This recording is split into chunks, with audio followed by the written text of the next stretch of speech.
So, the most important thing about live streaming is to be ready at the start and get straight into it. Good morning, good afternoon, good evening. Welcome to the Creator Town Hall here on Studio Live today. And the biggest mistake is not getting straight into it. So, we're going to get straight into it here on this show. What we're going to cover in this one, we're going to talk about live streaming. I'm going to let you know, why would you live stream? Why would you put yourself through all of that pain? What is worth it? And what are the biggest mistakes that I've made live streaming? Because I've made them all. I've made a heap of mistakes. What is the hardware and the software that you might need if you want to get into some live streaming? And what are my tips for successful live streaming? If it's your first time here, my name is Pete. This is Studio Live today. And this is Creator Town Hall. It's your time to shine. So if you've got questions, we would love to answer them. So just put the word question in the start of your comment, and I'll be happy to try and answer any questions that come in throughout the show. Now, this is going to get a little bit meta because I'm going to ask the question and hopefully answer the question of why would you live stream? And the main reason is for confidence, because it actually helps you, whether you're a musician, whether you're a creator, whether you're a video creator, a content creator, it actually helps you because there's nothing quite like a live audience. And if you can't have a live audience because it's 2020 or 2021 and you're talking to a screen, well, then at least you can have a virtual live audience like we have here today. The second thing is it gives you practice, doesn't it? So if you're creating videos, if you're doing music, if you're doing audio, if you're doing whatever, you can actually practice what you preach, and you can learn how to actually talk and just completely make it up as you go along. Funnily enough, that's what we're going to do here today. The other thing is, if you're a video creator, if you do a live stream, number one, guess what? You don't have to do any editing. And number two, you can take those clips and put them into a video.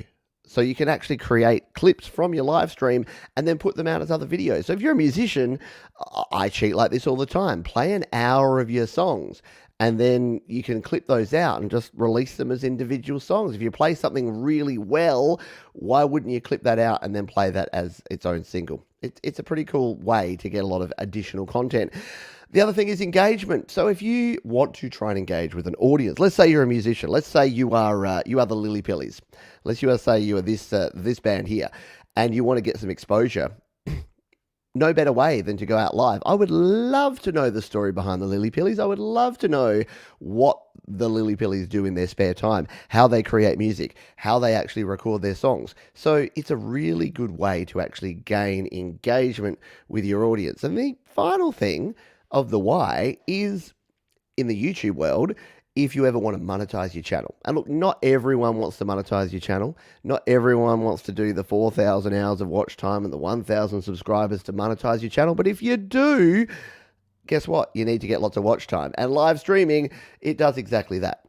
Now, the other mistake that people make, apart from not getting straight into the content, is not welcoming those watching on the replay, not honoring the replay value. So, hello, if you're watching on the replay, if you're not here live, then we love you just as much. You can leave your comments down below in the comment section, and I'm pretty good down there. I'll answer pretty much everything that comes in there. So if you've got a question, you've got a comment, you can drop it down in the comment section, and we'll get around to answering that as well. We will talk about some other things as well. We'll talk about my big live streaming mistakes that I've made. We'll talk about the software. We'll talk about the hardware. We'll get into all of that business in just a moment. But first, let's say good day to the folks who are here live in the chat. Hello to Arson Y. Hope you're doing well. It's Jamie Mallender. Hope you are doing well as well. We've already said good day to the Lily Pillies. Gregory O'Sullivan is here. Klaus Andreessen. Hello to you as well. What are you doing today? Well, we're doing our Creator Town Hall, and this is our kind of casual live stream that we do every week, where we just have a bit of a yarn. And today we're talking about live streaming on the show. Thank you, Black Covers. Yes, it was super humbling that today we hit 100,000 subscribers here on the channel, which is pretty phenomenal and super humbling. So thank you very kindly. I appreciate the kind words. I said to the family beforehand, how do I say that? Like, what do I say about that? And they just said, yeah, we don't know either. So we decided that I would just go, thank you. And then we'll talk about live streaming. So thank you. High five. I appreciate you. No, I do appreciate everyone here in the community, and thank you for hanging out, and thank you for all of those who have been around. Because look, I know we do this at a weird time. This is at 9 p.m. Eastern for our Australian friends here. It works. It's the middle of the day for our UK and European friends. It's not super friendly for those in the US and Canada. So I know that this isn't the greatest time to do a live stream, but it's a time where I like to hang out and I just chat and we have a good time. So we're going to continue on here and talk about some more things as we go through here. I've got my my special toilet break edition mug. Do you like it? Toilet mug. Hello. I didn't really think through how ridiculous it looks to drink out of the toilet mug, but I wanted a special mug for the toilet break, and my daughter got this for Christmas a year ago, no, 2 years ago now, and I've been wanting to use it here on the stream for ages, and I thought, what better way to celebrate today than to drink out of a toilet?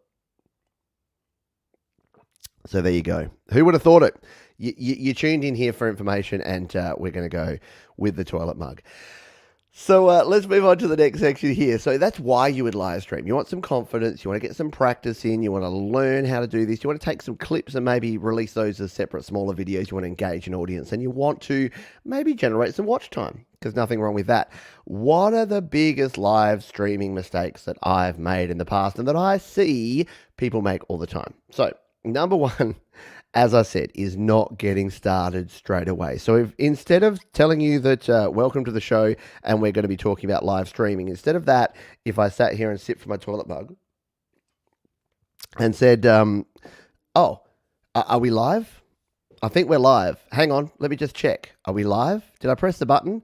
Are we streaming? Hello, out there, can you hear me? Am I coming through? How's my audio? How's my video? Do you like my Christmas tree? Are we live? We'll just wait for some more people to show up. Do you know what you're doing if you do that? You're ruining any replay value. No one's going to watch 5 minutes of you waving and trying to work out if you're live and doing the sound test and doing all that sort of stuff. However, you can actually edit that. And you know what? If you hang around to the end, I'm going to show you, I'm actually going to give you some practical advice. We're going to talk theory, and then we're going to get into some practical advice at the end of the show, because I'm going to show you that if you do a live stream, guess what? You can go back and edit it.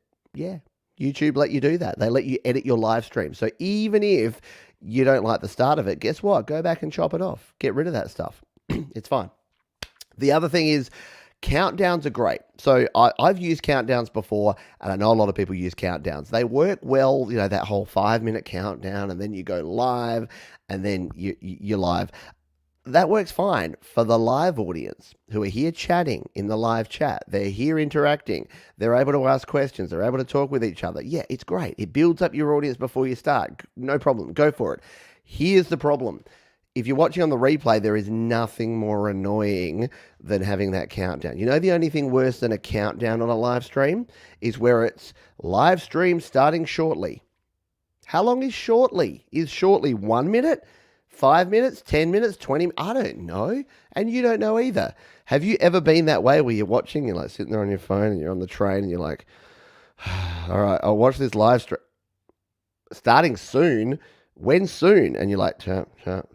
And then you go way past the start and you're halfway through the show and you're like, oh, okay, I guess it finished. Yeah, I don't like it. So we will show you at the end of the show. If you release a video on YouTube, you can go straight into your YouTube studio. You can remove all that stuff. Now, there's some caveats there. You do lose things like your live chat replay. I'll tell you all about that stuff at the end. But for goodness sake, if you use a countdown, people on the replay are not going to love it. Hello, people on the replay. If you're watching on the replay right now, put a comment and just say, I'm watching on the replay. Thank you, Pete, for no countdown. Thank you for getting straight onto it. You don't have to actually say that. But I do welcome you.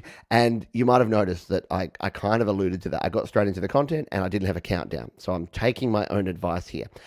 The other thing is that different content when streaming to a small number of people over a large number of people. Now, I see this all the time. Here's the thing. As soon as you hit go live, and I don't care if you're creating music, if you're drawing, if you're doing artwork, this is the creator town hall, right?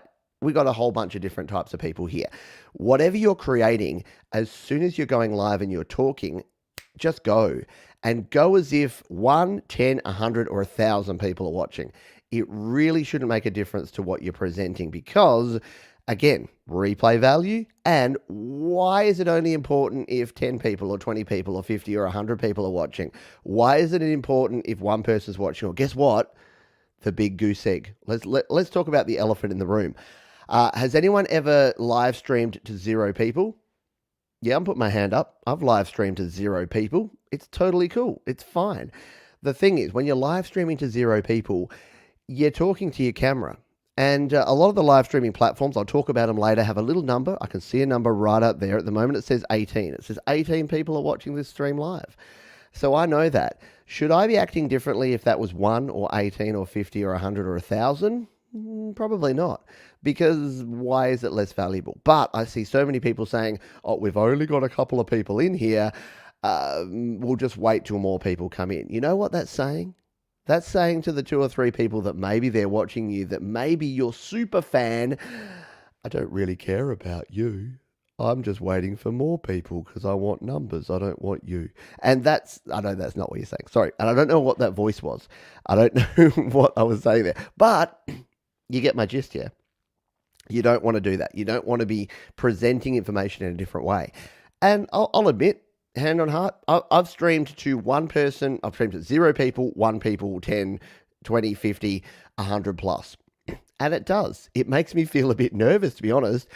As soon as I see that number go over 50 and then over 100, I start getting a little bit nervous. And I start thinking, oh, no, there's so many people watching me. And that's weird. But why? Because, again, it should be the same regardless of how many people are there. So that is the other mistake that I have made along the way, is not getting started straight away, not getting to the point, and having different content based on the number of people. And the third big mistake I've made is not having a point. So I've done live streams. And look, I've done live streams like the one I did a couple of days ago. It was called Welcome to Summer. And it was very deliberately just a chat. And I do those occasionally. But if that's all that you're doing, and if that's all that you're putting out there, then maybe consider giving yourself a topic. Because again, I've seen too many live streams where people, including me, are sitting there going, what are we talking about today? Does anyone have anything interesting? Anyone got any questions? No? Okay, well, I guess I'll just keep filling time. So I don't think that, it's not that it's a bad thing, but it's not going to be super engaging. So having a topic, it will make you more comfortable and it will make your audience more comfortable as well. So a few things to go with that. We're going to have a toilet mug drink and then we'll get into our next section because we're going to start talking about all of the different things. There you go. Love the mug. Cheers. And I appreciate that. Thank you for liking. Hello, Mimo Japan. Mimo Japan is a moderator of Mike over at Creative Source. He has a fantastic channel where he does a whole bunch of Cakewalk by BandLab videos, some Studio One videos, and he does his, what does he call it? Featured Artist Live, now in stereo. And I think he's got Ed Thorne on the show tonight, if I'm not mistaken. You can correct me if I'm wrong, Mimo. But I think Mike and Ed are going to be doing some music listening a little bit later on here today. Jamie Melander, I have on my Patreon. I'm not a patron of yours, Jamie. I probably should be. There you go. Hello, Nikki Tedesco. I hope you're doing well over there. Nikki Tedesco. That name rings a bell. Are you a bass player by any chance? I don't know. I think Jade Starr has mentioned your name before. That's why I'm saying that. Marcus Cannell, thank you for being here. I appreciate you as well. And Black Covers is in the house. Indeed, they are. I know what you're getting for Christmas, a new mug. Yeah, I think I need do another toilet mug, or should I keep going with this one? Yeah, Mike in stereo is a good thing. Mike in stereo, Matthew's Garden. And there you go, Nikki Tedesco is indeed a bass player. For some reason, I've heard Jade talk about you. So there you go. You are famous. Your what is it? Your reputation precedes you, but in a good way. Let's continue on, shall we? So that's why you should stream. That's a big live streaming mistakes I've made. Let's get into the software, shall we? So what am I using right now? How can I do this? How can I throw Jamie Mallander's comment up here and where he says I get more nervous when there aren't many viewers? Well, I'm using Streamyard. So Streamyard is a fantastic platform. It is this one over here. Let me just share my screen and you'll be able to see what I see. This one here, Streamyard. Go to streamyard.com, or better yet, use the link down in the description. It is a live streaming platform. Now, why is this important? Well, it lets you do all the things that I'm doing here. It means that whether you're using an iPhone or an iPad or an Android tablet or a Mac or a PC or any device, you can stream live. There's Gage. Well, he's gone away now, but there's Gage. He is the founder, and there's Dana as well. They are the people behind StreamYard. And the reason I know their names, not just because their names are on the screen there, but they do a weekly town hall, and I love StreamYard because it is this is not an ad for StreamYard. This is not sponsored by StreamYard. They are not a sponsor of the channel. Hi, StreamYard. Feel free to reach out, sponsor the channel. But StreamYard is very cool because it means that you can stream your shows live here on the interwebs, and you can do it to multiple platforms. You can do it to YouTube, you can do it to Facebook, you can do it to a bunch of different places, and it works really well. I don't know if Jamie, I don't know if you use StreamYard. The other option that you have is Restream. So Restream does the same sort of thing. There's others. There's things called Melon. There's other live streaming platforms, but these are the two that I currently use. And yes, I'm jumping between them. I'm jumping between StreamYard and Restream, and it looks like I'm saying that's the light side and that's the dark side. Not really meaning that at all, but they are both good platforms. They both work well. And what they do is you can sign up for free, and then you can live stream your content out to Facebook, to YouTube, to Twitter, to LinkedIn, to where else do they go? I've forgotten. But you can go to like multiple different places all at once. And there's even a free plan. Like if you sign up for the free plan, check out the link down below. If you sign up for the free plan, the only difference is that they put their little duck logo in your corner, and look, he's cute. Look at that. There he is. Powered by StreamYard. So you'll get that logo in your corner if you're using it for free. But here's the cool thing. You can stream your music. You can stream behind the scenes stuff. You can do a live show like this. You can do an interview show. You can invite other people onto the show. If you caught last week's town hall, I interviewed the wonderful Kyan Burns, who's an Adelaide artist, and she's amazing. And it was so easy because I said, Kyan, you want to come on the show? And she's like, yeah, how do I do that? And I said, here's the StreamYard link. She literally got her laptop, opened it up, and she could just go straight in and join me here on the live stream. And it just makes life so much easier. If you're live streaming, something like StreamYard or Restream can do an exceptionally good job. The other option you have is OBS, so the Open Broadcast Software. If you don't want to spend anything and you want to grapple in the back end of YouTube and Facebook and all these places, you can use OBS. I don't, but people like Jade Star, people like Thomas Christ, they do use OBS Studio. It's 100% free, and you get complete control. So you can basically create your own virtual cameras, your own virtual displays. You can put all your different screen sharing. You can do all the cool things, and you can do it all for free. The reason I don't use that and that I love StreamYard and Restream is that it just makes it simple. And I don't want to have to go in and set up separately through YouTube and Facebook and all the different places. Now, you can use a combination of the two. I know that Jade uses a combination of StreamYard. She uses Restream as well as OBS. And you can use StreamYard and OBS as well. You can create a virtual camera in OBS that you send to StreamYard. There's a lot of options there. So basically, the reason I wanted to do this show today is to encourage folks to do live streaming, because I've been doing it for more than 2 years now. And it is amazing. It's a great outlet for you personally. It helps you connect with amazing people, like the wonderful people that we have here in the live chat here. People like Andy Goldsby, people like Ingo from Black Covers, people like Maffy's Garden, people like Jamie Mallander, people like Nikki Tedesco. So it helps you connect with people, and it just makes life so much simpler for you when you are live streaming. Jamie says, I use Streamlabs to get my iRig stream to the YouTube app with my iPhone. And there you go. And in fact, we're going to talk about hardware in a minute. And if you are rocking an iPhone or an iPad or an Android tablet or an Android phone, don't think that you're left out in the cold, because you don't need all the gear. You don't need all the gear. You don't need all the software. You don't need all the know-how. You just need to start to get started. So I recommend live streaming to everyone, and I think everyone should be live streaming. And again, you know what? The main reason, I've asked people before, the main reason people tell me that they don't live stream is that they think people aren't going to come. And you know how much it matters if people are there or not? I mean, I'll say zero, a little bit, but not as much as you think. And again, the more that you do it, the more comfortable you get. And you know what? The first couple of times you do it, you probably want no one to be there. It's a lot more comfortable when you're learning if you don't have a big audience and a large group of people watching you. But yeah, do it. Start live streaming now. We'll check in to see if we've got any questions before we continue on. Hello, Michael Cope.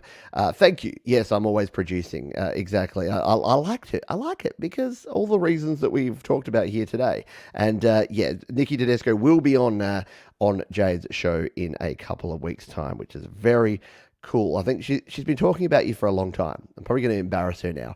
But yeah, she's mentioned your name many times and very much enjoys what you do. All right, we'll have a drink and then we'll talk hardware, because I know that's... Do you like the toilet mug? I really enjoy it. Toilet mug. So let's talk about the hardware side of things, because this is where it gets a little bit tricky. Now, I don't want you to overcomplicate this stuff, because if you've got an iPhone, or if you've got an Android phone, or if you've got a tablet, or if you've got something, you can stream from this. So here's the thing. The only way you can stream these days from YouTube is if you've got 1,000 or more subscribers using the YouTube app. But guess what? Restream, Streamlabs that Jamie talked about before, and Streamyard and Restream, all those places, you can actually use their mobile app, and it basically it pretends you're on a device. Because it goes through the browser, it doesn't know you're mobile. So there's a tip for young players. You don't need 1,000 subscribers to stream from your mobile phone. You only need a Streamyard or a Restream account. As I mentioned before, both of those give you access to a free plan, which you can stream from when you're first starting out. So I think that's pretty cool. If you want to stream from your own computer, this is what I do. And you know what I started out with? I started out with a very cheap Logitech webcam, the Logitech 920, C920, which is a great little webcam. I've now got the Logitech Brio, which is a little bit better, but in fact, I've got my settings aren't exactly what I meant to tonight. I didn't spend time getting that ready to go. But and a good point for you from Andy. You can stream if your YouTube is an official artist channel too. Hold that thought. Let me return to that, because for artists, yes, if you've got an official artist channel, you can actually stream to YouTube directly without a third-party software. Toilet mug drink, and then we'll continue on with the show. So hardware-wise, what do I think you need? So if you're using a computer, the webcam, look, you can use the webcam on your laptop. That does a fine job to start with. What you probably want to do is prop your laptop up a bit higher. There's nothing worse than, let's get a little bit weird here, shall we? Let's get a bit real. There's nothing worse than having a view that's going up like this, right? How many people have you seen? How many Zoom meetings have you been on lately where people are streaming like this? Hi, the projection for this quarter's numbers is $43,012, and yeah, we're looking to get projections by the end of February. So I hope that's okay. You know, you don't want to be up your nose. You don't want to be pointing up at the ceiling. You don't want your light in the background. You want your camera up higher than you are. So even if you're using a laptop, the biggest tip I have is put your camera up above you and point it downwards, because it's a lot more flattering and the angles you're going to get are a lot better to do that. In terms of microphones, use what you have. Use whatever you've got, but I recommend a dynamic microphone, just an SM58 or whatever you can afford, like a cheap dynamic microphone. Having some sort of microphone is going to be good. A USB microphone is great. So a Blue Yeti, a lot of people use those. I use a Samsung Meteor. In fact, why don't I come over here? Because I actually have a gear guide for you. I've got all my gear over here at the studio gear guide here for Studio Live today. Like being at work. Yeah, exactly. Like how many people on Zoom calls have the thing up their face? And for the love of your deity of choice, why are some laptops have their webcams at the bottom of the screen now? It's even worse. You can count the nose hairs in Beryl or Barry. Didn't want to be gender specific, but it's horrible. Anyway, don't do that. So Studio Gear Guy, there's a bunch of stuff here. So if you want to grab yourself a USB microphone, there's a couple of options that I have here. So the Blue Yeti is kind of the industry standard. So again, studiolivetoday.com/gear. Quick toilet mug drink. Taking a little while to come up here. Oh no, it's out of stock. It's no longer available. All right, we'll just try the other link. That was at Sweetwater. We'll go to Amazon instead. Good old reliable Amazon. Okay. So maybe they've got a new one coming. Interesting. But yeah, something like the Blue Yeti works really well as a USB microphone. I like the little Samsung Meteor. This one works well. Mimo Japan says the Rode USB mic is neat as well. Yeah, look, I haven't used the Rode USB, but I've heard good things. Is that the NT USB?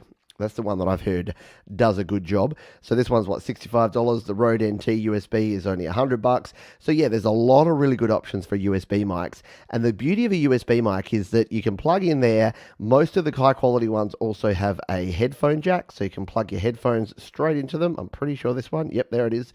So it's got a headphone jack, it's got USB-C input, and that's just going to help you do your live stream. You know what? I've live streamed using a USB microphone playing my guitar. It's actually that good. So I've used the Samsung Meteor and I've just propped it up. Where are we? We'll go back a couple. So this one would probably be slightly better. But the Samsung Meteor, similar sort of microphone, small form factor USB microphone. I've propped it up and I've recorded. I did a cover of the Final Countdown, the old Europe song for my sort of fictional band called Fearcut. And I used this microphone to record everything. And it sounded pretty solid, not gonna lie to you. It's pretty good. So yeah, I don't think you can go far wrong with a USB microphone. If you want to go next level, you might be thinking, oh, maybe I need to get myself an audio interface. And maybe you already have an audio interface in your live streaming. Here's the challenge with an audio interface. A lot of the software will pick up your audio interface. And here's the thing. If you've got a 2-channel audio interface like the classic Steinberg UI22C, it has a left input and a right input. That's input 1 and 2. But when you push that out as a stereo input into a lot of software, guess what? It goes as left and right. And that doesn't really work well for you because you've got one input here is your left and one is your right. Let's say you wanted to plug a guitar into one and a microphone into the other. You're not going to get a stereo sound. And what if you wanted to bring in like the audio from your computer as well? So if I'm doing a live stream here, for instance, if I wanted to come in here and play a song, so if I wanted to come over here, you know what? Because we've got Maffy's Garden in here, and I know Maffy won't mind me doing this. We'll go Maffy's Garden. And look, I'm not even signed in here. I am actually subscribed to Maffy's Garden, but I'm not even signed in here.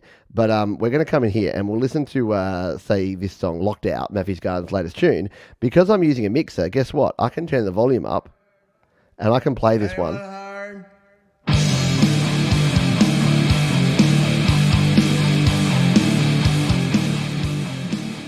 And the reason I can do that is that I'm using a mixer here on my live stream. So if you are not using a mixer on your live stream, it's going to be really difficult to do that because you'll need to use software. Now, there is software. I've not used it. And maybe Jamie or maybe other folks that use this stuff can actually let us know. Or if you know the stuff, let us know down in the comments. But there's things, what was the name of the Mac one that I know Thomas Christ uses one here on Mac, which is called, bear with me, it's called Black Hole. So Black Hole is the most popular one for the Mac. I think there's one called like Virtual Audio Jack or something like that for PC. So it means you can actually bring your audio back in. But the biggest challenge you're going to find is something called Mix Minus. So making sure that you're only sending your audio signal in once, and especially if you're live streaming with guests, Mix Minus is a challenging thing. So we'll talk about that in just a little moment here as well. But my recommendation, therefore, is to get yourself a mixer. So if you're live streaming, look, live stream from your phone, live stream from your tablet, live stream from your iPad. And then if you're going to get super serial about all this stuff, and you're going to live stream from your PC or your Mac, or even if you're going to do it from a tablet or a phone and you want to have the flexibility, a mixer is the way to go. Now, the very first mixer I used for a little bit of nostalgia is this one here. It is the Samson Mixpad MXP124FX mixer with USB and effects. Why do I like this one? Well, it's got 2 channels here for your microphone with compressors, with all of your EQ, with all of your panning. And that's the key, right? The panning. You can put it up the middle. You don't have that same problem. You don't have the problem with the Steinberg, because you can't control your panning here. If the software picks this up as left and right, you can't control your panning. But with a mixer, you absolutely can. So this is a mixer. I still own it. I still love it. I don't use it anymore because I'll show you what I use in a moment. But the other thing is, look at this. You can bring in stereo pairs here. So I can throw my iPhone into one stereo channel. I can throw my iPad into another. And you can actually mix things in. So for instance, actually I'll show you this in a moment. But yeah, I could bring in my iPad audio, my iPhone audio. I could bring in my this one down here. You've got your USB return. So most of your USB mixers have a USB return, meaning you can bring your USB audio in to your mix. And I use this for doing my Your Music Live show and a bunch of shows for a really long time until I upgraded.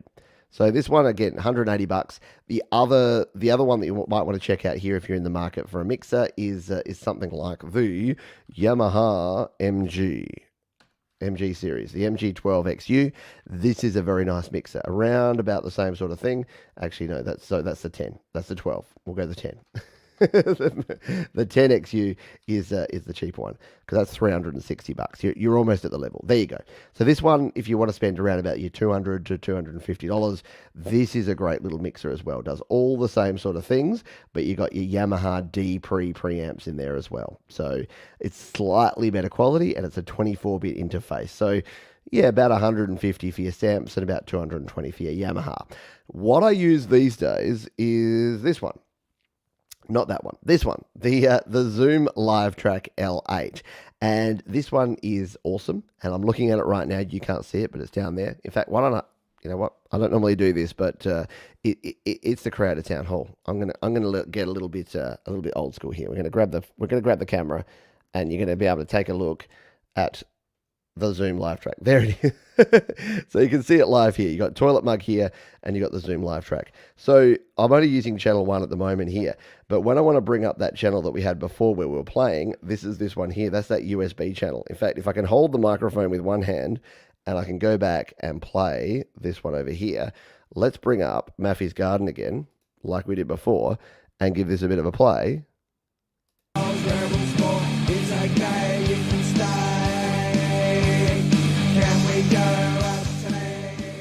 So that makes it really easy to play some backing tracks. Because guess what? If this wasn't Maffy's Garden, if this was an actual backing track,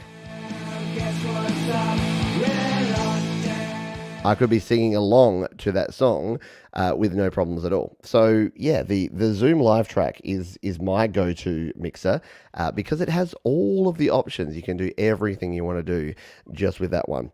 VB audio voice meter for the win. There you go. So that's a Windows one. So that might be the same sort of thing for Windows. The VB audio voice meter. Here you go. We're just going to move that one back up again. I didn't plan on moving my my webcam so many times in one live stream. You're getting to see a little bit more behind the scenes than you usually get to see on these live shows here today. So I'm distracted by Maffy and the Hubs clipboard there. Yeah, Gregory, the Hubs clipboard for the win. So yeah, if you're looking to do that, grab yourself a mixer. Now again, obviously, $450 is a bit to spend if you're looking for something to start out with. That's why I also threw out the Samson. And again, don't forget, the simplest way to start with, if you want to know, I'm going to have a quick toilet drink. If you want to know how I started out, 2016, I actually recorded my first video with an iPhone 4S for the audio and the video. And what I did is I hung it over my iPhone 5S and I recorded just the screen, and I recorded voiceover, and when I was wanting to get the video, like the audio from GarageBand, it was coming straight out of the phone. So start with what you got right now. If you're going to get into live streaming, just do it. Just start, because everyone starts at zero. And if you don't know where to start, just start. Just get out there and do it. So I'm just going to adjust my camera again there. There we go. There you go. I can send you the garage, but yep, there you go, Matthew's Garden. If I want to have a sing along, there you go. If I'm using that as a backing track, Matt can send me the GarageBand project. Very, very cool. So what else have we got here? So we've talked about the why of live streaming. We've talked about why you should do it. We've talked about the biggest mistakes that I've made, and I've made a lot of them. We've talked about the software. We've talked about the hardware that you might want to consider if you're live streaming. We talked before about mix minus, and I should have kept my my camera down here for this, but there's a bit of a problem, which is if you are listening to audio. So the biggest issue that I get from folks that are live streaming that want to get other people in on their live streams is the mix minus. So if you're using a mixer, what you really need is, if you want to do interviews and the like, you either need to use some virtual software, the stuff we've talked about before. So I guess VB Audio Voice Meter is the one that the folks are recommending for PC, or something like Black Hole for your Mac, because you need to be able to adjust your audio for you and your guests. Because here's the problem. If you saw before that when I turned up that channel, it was sending the audio out. But guess what? If that audio was what I needed to hear someone that was on the show as well, it's going to send them back, and you're getting that echo. If you've ever heard a live stream where it's like you get all that echo, it's because the presenter doesn't have a mix minus setup. Now, the simplest way to get a mix minus is to use a mixer that has two different outputs. In fact, I'm gonna bring my camera back down here now, because I want to show you this real quick. So we're going to get embarrassing here and show you my mixer. So here's the thing. On the Zoom live track here, we've got the output here. We've got multiple outputs, right? And what I can actually do is I can go to the mixer here, and I can change this from master to mix A.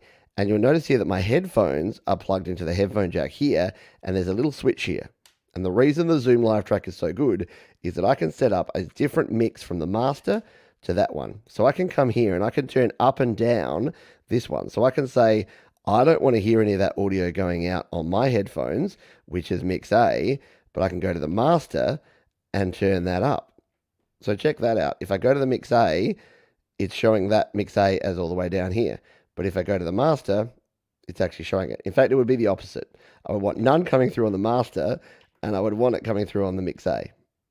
So this would mean that if I had a guest that was coming through my PC's audio or my Mac's audio, I'd be able to hear them, but you wouldn't, because I've got one mix here going into my headphones, and I've got one mix here going out of the USB that people are actually hearing. So that is the basis of a mix minus. And the easiest way to get a mix minus set up is to have two outputs. Your main output goes out to your stream, your secondary output goes into your headphones, and that is the best way to get that all happening. So we're going to bring that back up here now. There you go. Did you think you would go on such a journey of traveling around my room here today? I'm just going to move my cord out of the way there. Hopefully we don't break anything there. Do I want to become famous? No, I don't want to buy followers or viewers, and don't go to whatever that website is, because I don't think it's legitimate. I don't think it's a good idea to buy subscribers or to buy fans. Just quietly. All right, we're getting to the homeward stretch here, and we're going to talk about tips. But I hope you're having fun. If you are, thumbs up. You can leave a thumbs up here. And if you do have any questions, or if you do have any comments, and you're here either live or on the replay, please leave your comments down below, or drop your comments here into the live chat, unless you want to tell me how to buy followers and viewers, in which case maybe don't. Toilet mug drink time. And then we're going to continue on. All right. Black Cover says also a good way for mix minus is using an aux way. Yeah, so there's software ways to do that. There are a heap of other ways to actually get yourself a mix minus. just search Mix Minus and you'll find all the different ways. When you're using hardware, just make sure that you've got a mixer that supports Mix Minus. So the Yamaha MG series, they have multiple outs. You can set up a Mix Minus. The Samson has a Mix Minus setup that you can do. And of course, the Zoom Live Track that I use has a Mix Minus. But yeah, there are software solutions for that. You basically, here's the crux. If none of that made any sense to you, if you're like, Pete, I don't have a clue what you're talking about, think of it this way. That if I was talking to you right now and your audio was going out of my output as well as the audio from your output, you're going to get a double up. So that's the main problem. So if I play my own audio, if I play my music, I can play whatever I want. It's all just going through that one channel. As soon as I bring someone into here, as well as what's going out from mine via the USB audio interface, then it's going to send it twice. And that's not going to sound good. So, yeah, go with that. Thank you, Marcus Canel. Thank you, Mimo Japan as well. So, let's finish off by talking about a few tips, shall we, about live streaming. Because I wanted to go on a rant tonight about live streaming because I love live streaming. I've been doing this for 2+ years. And here's the thing. Here in Australia, we've only really had... Well, in my area, we've only had good internet for like 1 year. So my first year of live streaming was struggling. Here's a little hidden secret. I used to have to connect up and tether to my phone because my phone's 4G wireless signal was better than the DSL signal that I had that came through my house. So that was a bit sad. But they did improve that. I now have a decent connection. Look, and when I say decent, it's only like 80 down and 20 up, but it does the job. You can see me, you can hear me. So yeah, it's been a great time live streaming. But here's the tips I have. Number one, offer people some content. Like greet people and offer some content. So when you're doing a live stream, it is really important to say hello to the folks that are actually watching, but it's equally important, if not more important, to actually provide replay value for those that are not watching live.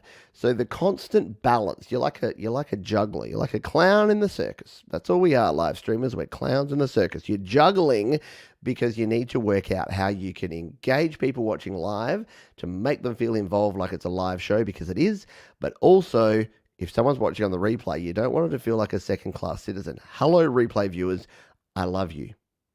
You're awesome. So you need to be able to have that balance there. Number two is ask questions. And we've had a question that I asked you folks here on the live show quite a while ago. So I'm going to... Do you know what I did? I made a mistake there. I brought the live. I went to my over here. Look, I'll show you. I'll show you the mistake I made here, because it's a trap. So I brought up my my YouTube over here, and I brought it up on a second screen. Here it is. Oh, hang on. I've lost my mouse now as well. This is great, isn't it? There you go. So I opened up this one, and I don't even know if you heard that, but I actually heard it through my speaker because I couldn't remember if I'd set up the Mix Minus properly. Great. Reframe, and ready for the cut. There you go. That's where we cut it. So I asked a question. I asked a poll question, and now you can actually see the poll question, and you can watch me end the poll over here. So I'm going to hit the end poll button over there on the live chat, because it's important to ask questions. And I usually use the poll feature here in YouTube to ask a question of folks that are watching live. So today I asked them if they've ever live streamed before. And guess what? 66% of you that are watching live have not live streamed before. Interesting. And 29% have. And only 4% haven't, but plan to. So thanks, folks. This video is not going to be that relevant. So, but no. But maybe you will in the future. Maybe you'll consider it. And maybe, if nothing else, you've learned a little bit about the behind the scenes of what happens for me when I live stream and what other people are considering when they live stream. But maybe you'll be a little bit more tolerant when things go wrong. Mimo Japan says I'm too shy for that. Yeah, look, as am I. I'm the shyest card-carrying introvert going around, which I know sounds a bit weird because I'm here live with you right now. But it took a while. Again, it took 6 years. If you go back and watch the first shows, there's no way I was going live in 2016 when I first started doing this channel. But now, you can't shut me up. Just ask my wife. So asking questions is good. Acknowledging viewers is good, as we've talked about. Consider that replay value. Like, it's one thing to do a live stream that's going to be able to be watched live by people. It's another thing to have some replay value. So don't make it all about just waiting and reading questions. And when you are reading questions, here's the thing. Here's what I see far too often. Oh, black covers. Yeah, good point. Marcus Cadell, thank you. The Lily Pillies. Nice. Thank you. I'm sorry, but if you're watching on the replay, you got no idea what's going on. But if instead I went, oh, Black Covers has a great suggestion here. A great way for a mixed minders is using an Oxway. Oh, that's interesting. I wonder what that's about. We'll have to ask him more about that. Thank you, Marcus Cannell, for the thumbs up, and Mimo Japan. And the Lily Pillies says, I'm cool as a guest, but as a host, not sure. Well, there you go. The Lily Pillies have just volunteered to be a guest on this very show. That's how it works around here, folks. See? That's about interacting with your guests. We'll get the Lily Pillies on here for a future show, if they're keen. All right. Edit if you need to, and we're going to show you that as our final thing here tonight. Relax. That's the last thing I'm going to say about this. Has everything gone right here tonight? No. I messed up my screen sharing. I messed up the audio thing before. I owned it. I called it out. It happened. Sometimes YouTube will crash. Sometimes your computer will crash. Sometimes your audio won't work. Sometimes your video won't work. Sometimes you'll book a guest and they won't rock up, and you're trying to do an interview show and then you have to talk by yourself for an hour. All of these things have happened to me, and all of these things may happen to you. But you know what? Does it matter? In the grand scheme of things, I have what I call the 12-month rule. And that is that if something happens and in 12 months' time I won't even remember it, I don't worry about it right now. That's all. So if you're doing things and if things are not working for you and you think that in 12 months' time you're going to look back and you're going to go, oh, what was that thing that happened? Then don't worry about it now. Because if it's not big and momentous enough for you to worry about in a year, it's probably not big and momentous enough for you to worry about now. So we've all had failures. You will have failures when you do all of this stuff, but just go with it. And the last thing I'll say, testing. So before I hit the go live button here tonight, did I just waltz up here and fill my toilet mug and then start talking? A little bit, because I've done this a bunch of times before. But there are a few things that I did before I did that. And in fact, I can probably show you. So let's share my screen here. Boom. We're going to get all Matrix Inception or whatever you want to call it in here. But if we bring this screen across here, oh no, you can see. We can see inside the thing.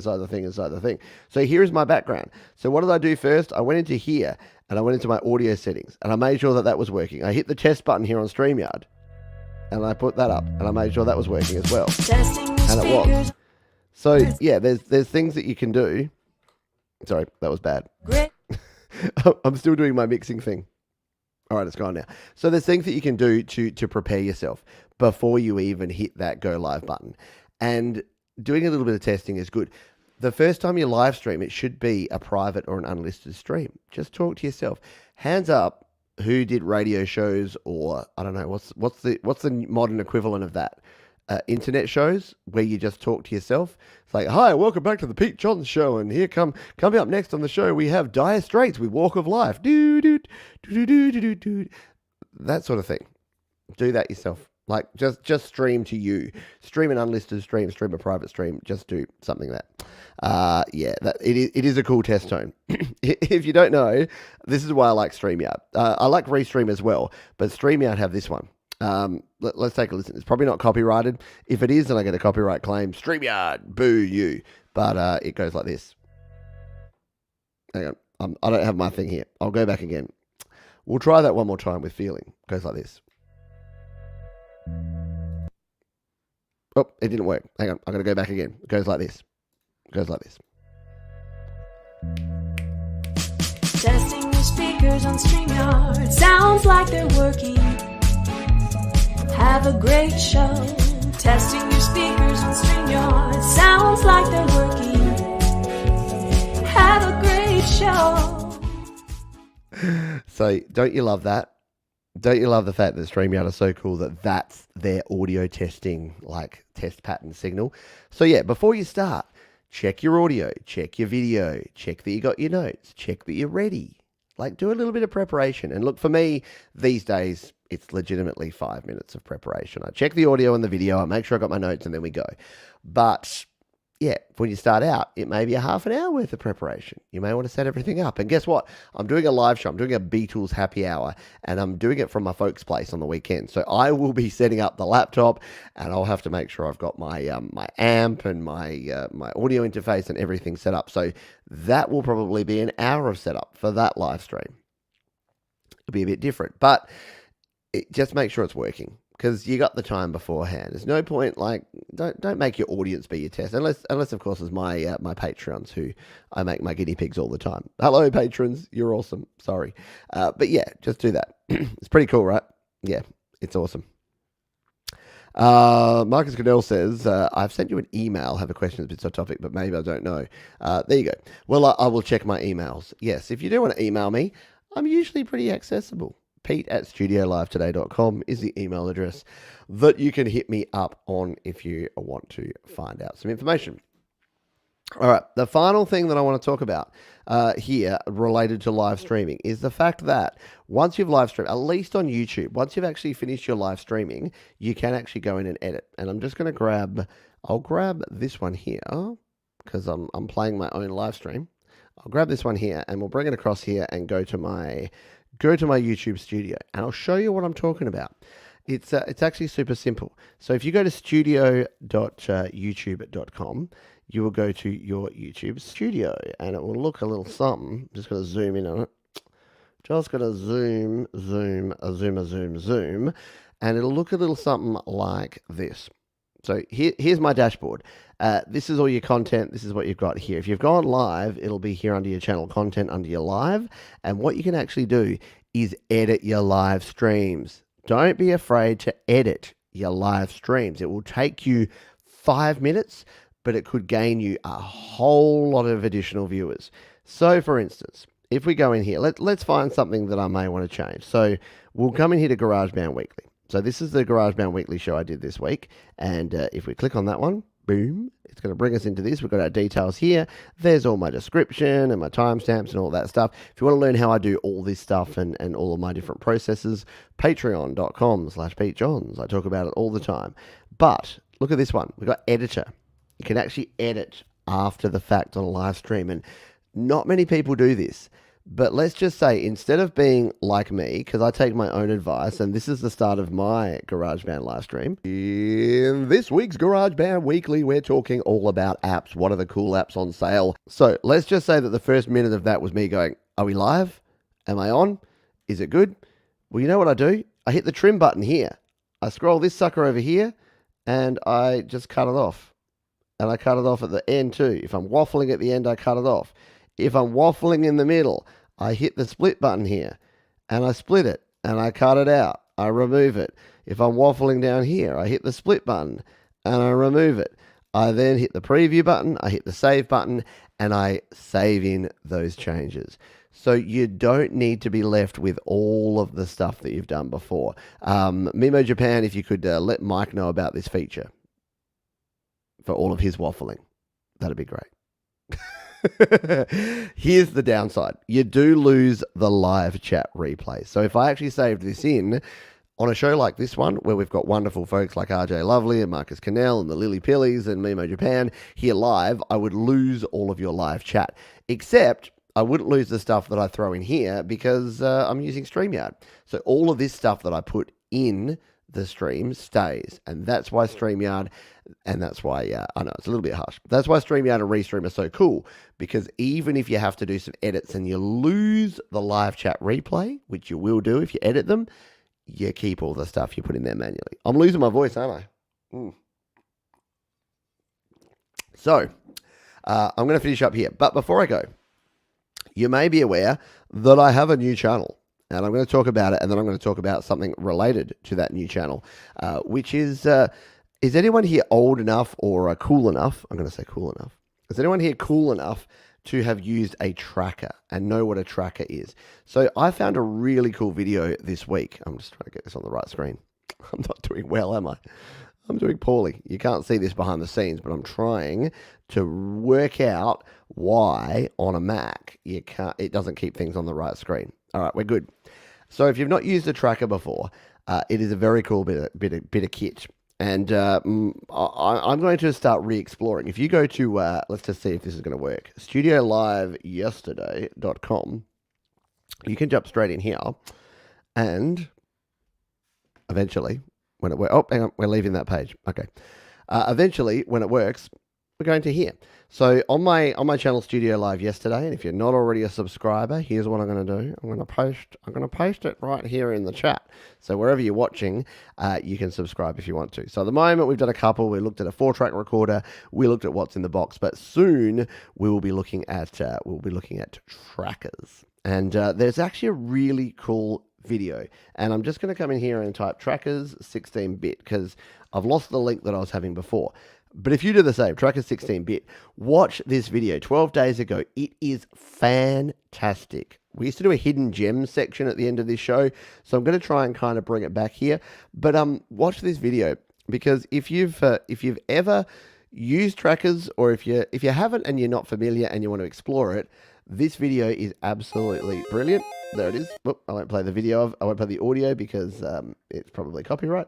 But timestamped here, and it goes through the whole history. So it goes through everything from like your Commodores through your Amigas through to your PCs, all the different 16-bit trackers. The one that I used was Scream Tracker. So this one here. There it is. Is it going to show it here? Yeah, this one, Scream Tracker. So Scream Tracker version 2, but like I looked at this screen so many times, like it was such a simple little interface. But yeah, there you go. That's the classic looking Scream Tracker. So that's the version 3. So version 3 of Scream Tracker on the PC, that's what I used to do my sort of first music production. And if you've never used a tracker before, it's like a multi-track DAW, but each track and each beat. So say there's like 64, as you can see there, it goes like 0 to 61 to 63, and then 0 back to 63. So every 64 beats is like a cell, and you literally have to code a spreadsheet to tell it what to play. So you've got different samples in every channel, and you tell it when to trigger each sample and how to do that. It is amazing. It's such a cool thing. So if you're nostalgic for that sort of stuff like me, then go and check that one out. Gregory Sullivan says, I have an Amiga 2000 HD out in the garage somewhere. There you go. Hello, Star Wars J. Yeah, the good old Amiga 500. And Mimo Japan says, got 4 Amigas. Whoa. 4 Amigas. Hello. So yeah, if you're into your old school 8-bit and 16-bit trackers and that sort of thing, go and check it out. It's a really cool video. It's like 41 minutes long. I'm going to go watch it again.